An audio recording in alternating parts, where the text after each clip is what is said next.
এটা আমার বউ। একটু সাবধানে থাকবেন ম্যাডাম, ছেলে কিন্তু মোটেও ভালো না। তুই একটা বেঈমান।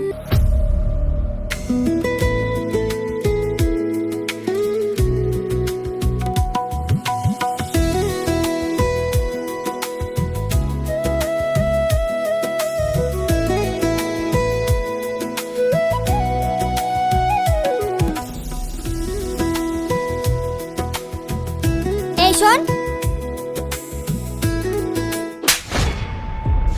কিভাবে চা বানাস? এত তিতো, চিনি দিতে মনে থাকে না? কোথায় মন থাকে? আরে ছাড় না, সামান্য না, ব্যাপার। সামান্য ব্যাপার না। আজ থেকে তুই আমাদের বাড়িতে কাজে আসবি না। যা, বেরিয়ে যা।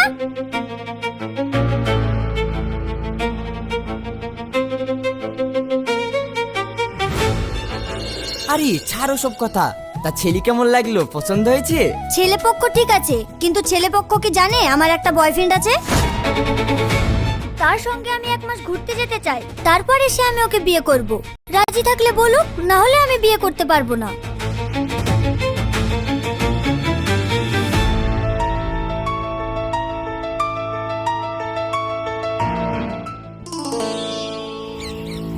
আমি তো তোমাকে দেখে বিয়েতে রাজি হইনি, আমি তো তোমার দাদু সম্পত্তি দেখে রাজি হয়েছি।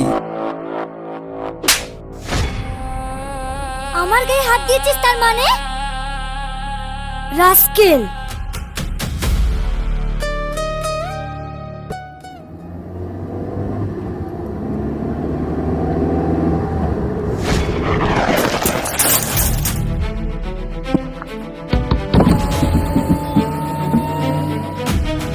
এই মেয়ে, তুমি কিভাবে গাড়ি চালাচ্ছো?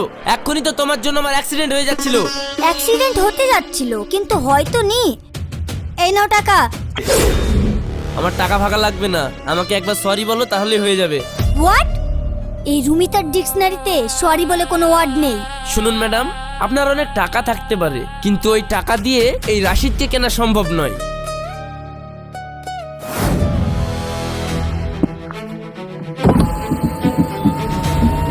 তুই ক্ষমা না চেয়ে চলে গেলি? থাম, তোকে দেখছি।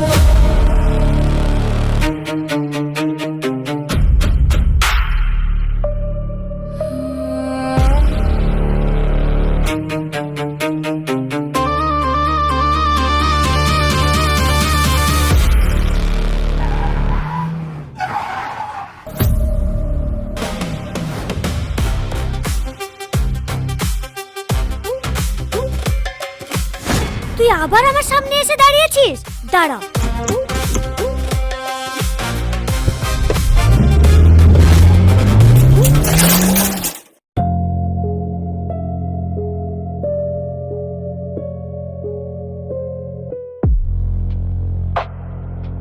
স্যার, আমি গরিব মানুষ বলে বড় লোকেরা ইচ্ছা করে আমার সাইকেলের উপর 4 চাকা তুলে দিয়ে আমার সাইকেলটা ভেঙে দিল। আপনি ওর নামে কেস লিখুন। এই চুপ কর। তুই জানিস ও কার নাতনি? ও ইচ্ছা করে অ্যাক্সিডেন্ট করবে কেন? তুই মনে হয় ওর 4 চাকার সামনে চলে এসেছিলি। শোন, কিছু টাকা নে, যে সাইকেলটা সেরে দেগা। যা, এ নিয়ে আর কোনো বাড়াবাড়ি করিসনি। আমার টাকা লাগবে না, টাকা দিয়ে এই রাশিদকে কেনা যাবে না। যদি কেস মেটাতেই হয় আমাকে সরি বলতে বলুন, সরি বললে আমি কেস তুলে নেব। কি? আমাকে ছোট লোকের কাছ থেকে মাপ চাইতে হবে? শোনো দাদু, আমার ডিকশনারিতে সরি টরি বলে কোনো শব্দ নেই। আমি সরি বলতে পারবো না। ঠিক আছে, তাহলে স্যার আপনি কেস লিখেন। এই, তুই আমার কথা শুনবি না? দেখবি এক্ষুনি লকআপে ভরে দেব। ঠিক আছে স্যার, ভরে দেন। আমি জেল খাটতে রাজি আছি, কিন্তু অন্যায়ের কাছে মাথা নত করব না। দেখ, তোর যেহেতু দোষ, ওর সাথে একবার ক্ষমাটা চেয়ে নে, তাহলেই তো হয়ে যায়। ঠিক আছে, সরি।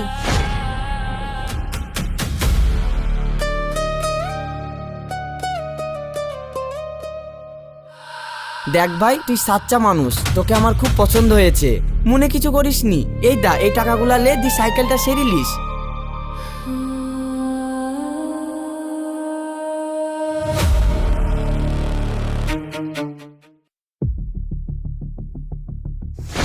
জান পাখি, তুমি আমাকে রেখে একা কোথায় যাবে? আমাকেও নিয়ে যাও।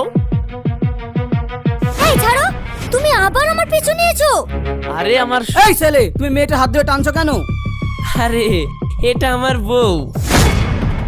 আসলে রাগ করে বাপের বাড়ি চলে যাচ্ছে তো, তাই রাগ ভাঙাতে এসেছি। চলো তো, আর রাগ করে থেকো না।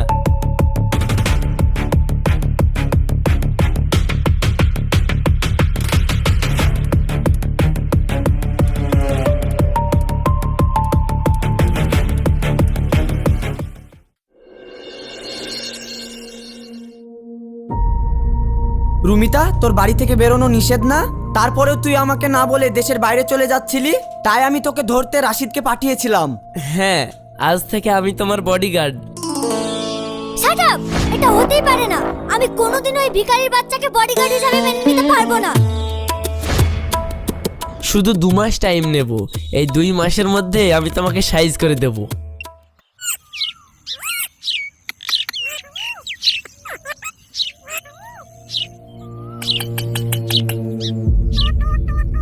রাশিদ ভাই, তুমি কিন্তু সাবধানে থাকো। আজ ম্যাডাম তোমাকে সাহায্য করার জন্য 3-4 জন গুন্ডা ভাড়া করেছে। বাজারে যাওয়ার নাম করে ফাঁকা রাস্তায় তোমাকে পেটানোর প্ল্যান করেছে। কি রে, তোরা এখানে ফিস ফিস করে কি বলা বলি করছিস? হ্যাঁ, না না ম্যাডাম, এমনি রাশিদ ভাইয়ের সঙ্গে একটু কথা বলছিলাম। এই যে বডিগার্ড, নাও চলো বাজারে একটু শপিং করতে যাব। আচ্ছা ম্যাডাম।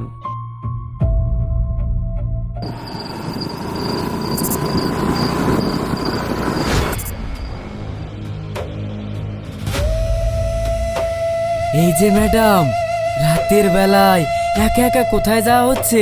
গলায় সোনার মালা, হাতে আংটি, এগুলো তো আমাদের পাওনা, এগুলো আমাদেরকে দাও। কি সুন্দর দেখতে গো বস, একেবারে খাসা। গয়নার সাথে সাথে তোকেও নিয়ে যাবো আমাদের রাস্তা নাই, কি বলো বস? চল আমাদের রাস্তা নাই সুন্দরী। চল চল। এই রাশিদ, তুমি চুপ করে দাঁড়িয়ে আছো কেন? তুমি বডিগার্ড না আমার, তুমি ওদেরকে মারো। চল। আমি কেন মারতে যাব ম্যাডাম? আপনি তো ওদেরকে টাকা দিয়ে ফিট করেছেন আমাকে মারার জন্য। আপনার ভাড়া করার লোক আপনি বুঝে নেন। তোমার বডিগার্ড ভয় পেয়েছে সুন্দরী, চলো আমাদের রাস্তা নাই, তোমাকে নিয়ে যাবই।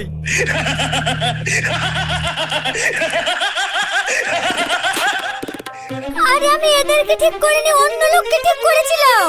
আরে আমি যদি এদেরকে ঠিক করতাম তাহলে কি এরা আমার গায়ে হাত দিত? আগে তো তোমাকে মারতো।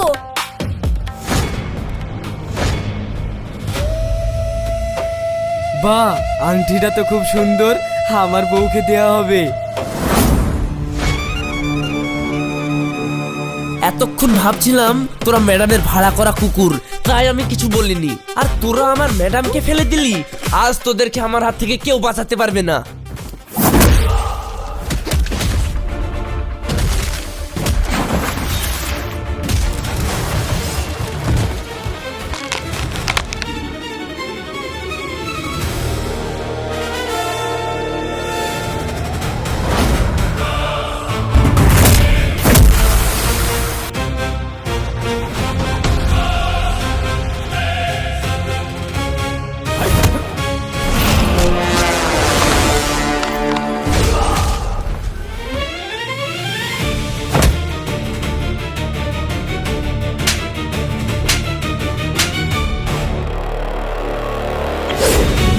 এই ম্যাডামের আংটি ফেরত দে। ভাই, ভাই আমাদেরকে ক্ষমা করে দাও ভাই, এই দেখো নাও তোমাদের আংটি।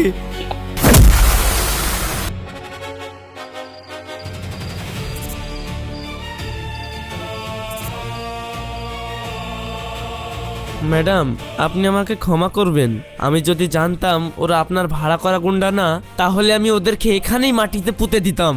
একটা কথা জানবেন ম্যাডাম, আপনার জন্য কারো জান নিতেও এই রাশিদের হাত কাঁপবে না। আমাকে মাফ করে দিও রাশিদ। তোমাকে তাড়ানোর জন্য আমি গুন্ডা ভাড়া করেছিলাম, আর সেই তুমি আমার জান বাঁচালে। তুমি না থাকলে আজ আমার কি যে হতো। मेरी लाइफ में एक ऐसा फेज आया जब मुझे लगा सब कुछ होते हुए भी जैसे सब कुछ रुक सा गया है। तब मैंने एक एस्ट्रोलॉजी এই রাশিদ, তুই থাকা সত্ত্বেও আমার নাতনির গায়ে আঁচল লাগলো কি করে? তুই বডিগার্ড না ছাই? তোর মতো অপদার্থ বডিগার্ডের আমার কোনো দরকার নাই, বেরিয়ে যা আমার বাড়ি থেকে। আমার ভুল হয়েছিল মোড়ল মশাই। আমি ম্যাডামকে ঠিকমতো পাহাড়ে রাখতে পারিনি। দাদু, আমার পারমিশন ছাড়া আমার পার্সোনাল বডিগার্ডকে তাড়ানোর অধিকার তোমার নেই। ওকে কেউ তাড়াতে পারবে না। তুই এসব কি বলছিস রুমিতা? তুই তো ওকে কাজ থেকে তাড়াতেই চাইছিলি। এই তো সুযোগ, আমি তাড়িয়ে দিচ্ছি। আমার বডিগার্ড যতদিন আমি কাজ থেকে না বের করে দিচ্ছি ততদিন কেউ তাকে বের করে দিতে পারবে না। এই বডিগার্ড, যাও গিয়ে শুয়ে পড়ো গা, যাও।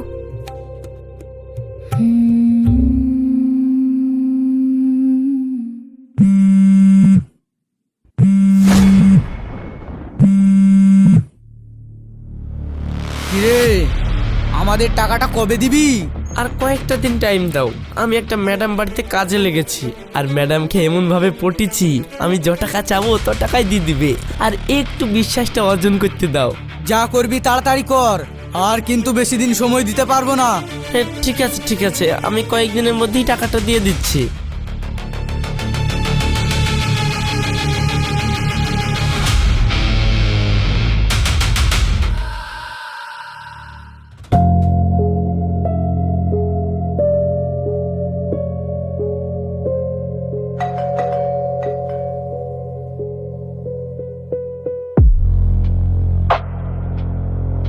এই কে তোমরা?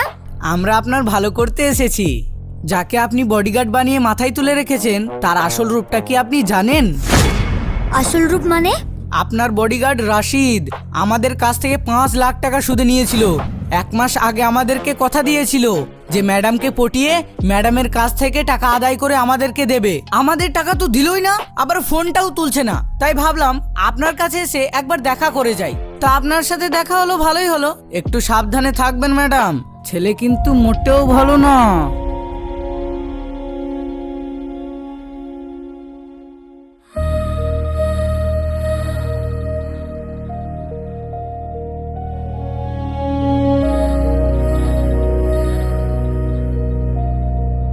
ম্যাডাম আমাকে ডেকেছেন? তুই একটা বেঈমান। টাকার জন্য তুই আমার সঙ্গে ভালোবাসার নাটক করলি। গুন্ডাদের বলিস আমাকে পটিয়ে টাকা হাতিয়ে ওদের ঋণ শোধ করবি। ম্যাডাম আপনাকে এসব কে বললো? এই সব কথা তুই যাদেরকে বলেছিস তারাই বলেছে। বেরিয়ে যা এখান থেকে। আজ থেকে তোর মুখ যেন আমি না দেখি।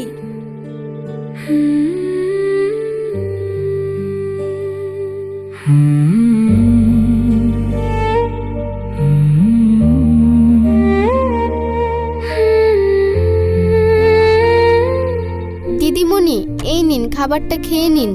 কাল থেকে তো আপনি কিছুই মুখে তোলেননি। এভাবে না খেয়ে থাকলে তো আপনার শরীরটা খারাপ হয়ে যাবে। আমাকে জ্ঞান দিতে আসিস না, খাবার নিয়ে সরে যা। কারোর দরকার নেই আমার, সবাই বেঈমান। আমায় তাড়িয়ে দিলেও একটা কথা আজ আমি বলবোই দিদিমণি, আপনি রাশিদ ভাইকে ভুল বুঝে তাড়িয়ে দিলেন। রাশিদ ভাই বেঈমান না। তুই ওর হয়ে সাফাই গাইতে এসেছিস? গুন্ডারা সব আমাকে বলে গিয়েছে ও টাকার ধান্দায় আমার কাছে বডিগার্ড সেজে এসেছিল। গুন্ডারা আপনাকে অর্ধেক সত্যি কথা বলেছে দিদিমণি, পুরো সত্যিটা আমি আপনাকে বলছি। অসুস্থ মাকে বাঁচাতে রাশিদ গুন্ডাদের কাছে থেকে অনেকগুলো টাকা ধার নিয়েছিল, কিন্তু ওর মাকে বাঁচাতে পারেনি। তারপরও আপনাদের বাড়িতে বডিগার্ডের কাজে লেগে গুন্ডাদেরকে বলেছিল কিছু টাকা পয়সা হাতিয়ে নিয়ে তাদের ধার শোধ করে দেবে। কিন্তু দিদিমণি, আপনার সাথে থাকতে থাকতে ও আপনাকে এত ভালোবেসে ফেলেছিল যে শেষে ও আর আপনার সাথে বেইমানি করেনি। গুন্ডারা ওকে মেরে ফেলার হুমকি দিলেও ও আপনার সাথে 1 পয়সাও হাতায়নি। ভিলেনরা যখন আপনাকে ওই পুরনো প্ল্যানের কথা বলে আপনি ওদের পুরনো কথায় বিশ্বাস করে নিলেন, একবার রাশিদ ভাইয়ের কথা ভাবলেন না। তুই সত্যি বলছিস? আমি না জেনে রাশিদের উপর এত অন্যায় অত্যাচার করেছি? রুমিতা, আমার শরীরের অবস্থাও ভালো নেই, আর কখন কি হয় না হয়, তাই আমি ঠিক করেছি তোর বিয়েটা দিয়ে দেব। দাদু, তুমি হঠাৎ করে আমার বিয়ের কথা বলছো কেন?